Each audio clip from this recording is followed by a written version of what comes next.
This is Brian. Welcome back to another Heroic Plus One. In our last Plus One, we took a detour from some Plus Ones on Seth Godin's The Practice to enjoy a trip to Someday Isle, compliments of Brian Tracy's great book, No Excuses.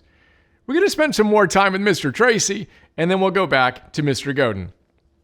As we've discussed, Brian Tracy is one of my favorite old school kick your motivation into high gear gurus back in the day. As in way back in the day when CDs in your car stereo system were a new cutting edge thing, I'd listen to his audios all the time. He asks some of the most provocative questions, and reading his books often leads to some long journaling sessions packed with insight. Today, we're going to talk about the fact that we're teleological beings. Brian Tracy tells us Aristotle wrote that human beings are teleological organisms, which simply means that we are purpose-driven.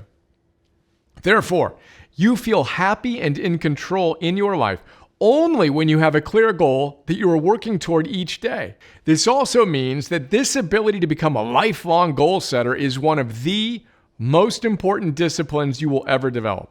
We are teleological beings. We are purpose-driven. We need goals that drive us, or we suffer, end quote. Now, to be very clear, that's not modern self-help silliness. It's a scientific fact and a deep philosophical truth. Modern philosopher Tom Morris, who has a dual PhD in religion and philosophy from Yale, definitely agrees. In his great book, The Art of Achievement, he tells us, and I quote him, Aristotle has taught me we all need a target to shoot at. We must have goals to guide our actions and energies. The Greek word for target was telos. Human beings are teleological creatures. We are hardwired to live purposefully, to have a direction. Without a target to shoot at, our lives are literally aimless. Without something productive to do, without positive goals and a purpose, a human being languishes. And then one of two things happens.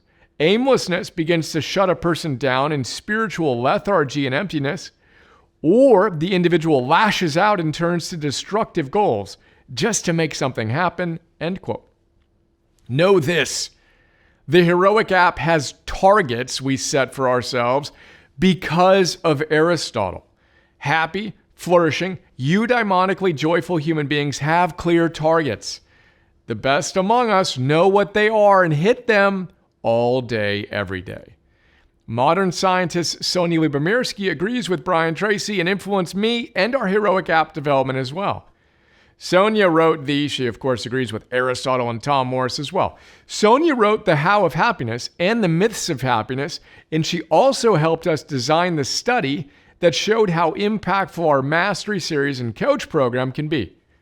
In The How of Happiness, she tells us, and I quote Sonia, in 1932, weighed down by the sorrows and agonies of his self-absorbed and aimless clients, an Australian psychiatrist named W. Baron Wolfe summed up his philosophy like this: if you observe a really happy man, you will find him building a boat, writing a symphony, educating his son, growing double dahlias in his garden, or looking for dinosaur eggs in the Gobi Desert.